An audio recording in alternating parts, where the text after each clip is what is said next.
Eh bien, salut à toutes et à tous, c'est les Phasmes du 72, j'espère que vous allez bien.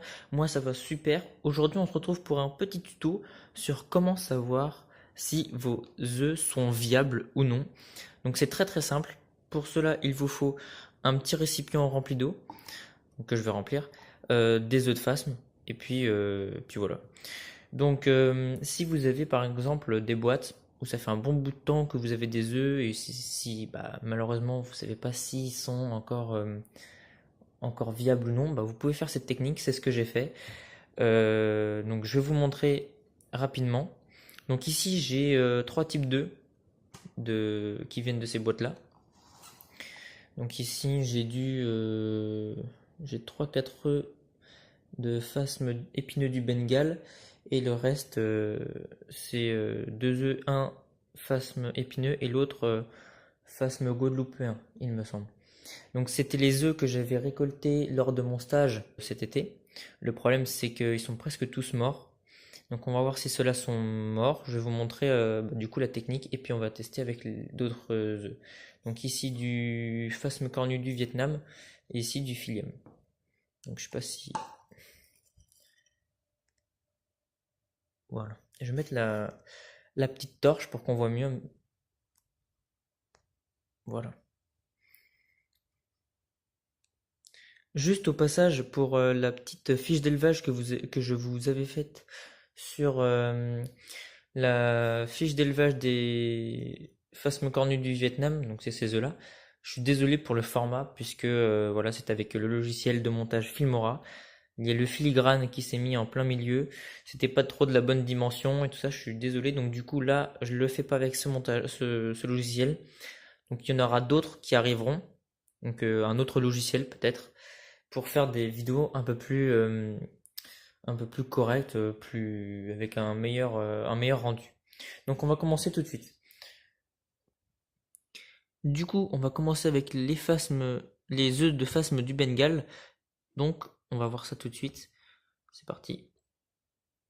Voilà, donc la technique, donc je fais tous les œufs, hein. Du coup, je vais faire tous les œufs. Donc ces œufs-là, les phasmes épineux du Bengale sont très ronds. Hop. Donc voilà. Donc là, vous voyez que les œufs flottent. Donc ça, quand ils flottent, ça veut dire qu'ils sont morts.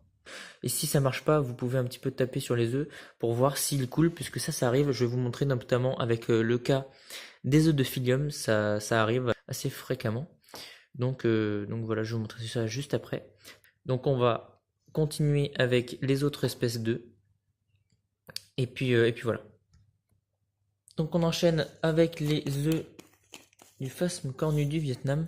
Vous voyez, j'en ai pas mal. J'en ai mis pas mal aussi en incubation, puisqu'il commence à faire très très doux. Donc voilà. Donc on va en mettre quelques-uns. Donc si ça coule, ça veut dire que c'est viable. Voilà. Donc si quelques-uns flottent, vous pouvez notamment les taper. Des fois, ça va un peu flotter et couler au bout d'un moment. Donc voilà. Mais ça, c'est une technique qui marche très très bien. Donc apparemment 3 seraient donc morts et le reste, il y en a 7 je crois, 7 qui seraient vivants. Donc j'ai fait ce petit tuto, je suis en train de faire ce petit tuto puisque déjà ça va être bientôt le printemps. Si vous avez eu des boîtes qui sont en incubation tout le long de l'hiver et que les œufs n'ont pas éclos, vous pouvez faire cette technique, ça vous libérera de la place peut-être. Si toutes vos boîtes d'œufs sont mortes, ça vous libérera de la place pour accueillir d'autres œufs ou mettre en incubation d'autres œufs pour, pour les faire incuber pour le printemps et pour l'été. Donc du coup, on va continuer avec les phylliums. Bref, donc vous voyez qu'il y a des petits cils. Donc les petits cils, ils vont capturer des petites gouttelettes, des petites bulles d'air. Donc c'est peut-être pour ça aussi que vos œufs ne vont pas couler tout de suite. Donc c'est pour ça que ne vous faites pas avoir, parce que si vous perdez une génération d'œufs, c'est un peu gênant. Donc du coup voilà, là vous voyez qu'il coule un peu, et il remonte. Et voilà, donc là, il coule, ça veut dire qu'il est vivant, comme je vous l'avais expliqué. Donc n'hésitez pas à faire plusieurs reprises, à le taper un petit peu, et il va couler, ou soit il va rester à la surface. Donc je continue encore, je vous en montre encore quelques-uns. Vous voyez, ils vont couler au bout d'un moment. C'est juste, vous les tapez un petit peu pour que les bulles d'air s'échappent, et ensuite il pourra couler. C'est pour ça qu'il faut faire un peu, faut faire gaffe si vous voulez pas en perdre, parce que ça arrive vraiment fréquemment. Vous voyez les petites bulles d'air, on les voit là, juste ici,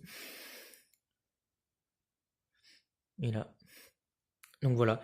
Donc j'espère que ce petit tuto assez, comment dire, assez efficace. Et puis c'est un petit peu, c'est important aussi pour vos œufs. Vous aura plu, vous aurez peut-être appris aussi des choses. Donc n'hésitez pas à liker, à partager, à vous abonner. C'était les Phasmes du 72. Un énorme merci aussi pour, avant de quitter, pour votre soutien, puisqu'on a passé, on a atteint les 150 abonnés. Donc un très très grand merci à vous. Je vais voir qu'est-ce que je peux faire. Est-ce que ça vous tenterait un live sur la chaîne? J'en ai jamais fait. Donc pourquoi pas, ça serait l'occasion. Et puis après on pourra en faire un peu plus souvent. Donc voilà, dites-moi ça dans les commentaires vraiment. Et puis voilà, j'espère que vous avez aimé. Je vous dis à la prochaine, c'était les Phasmes du 72.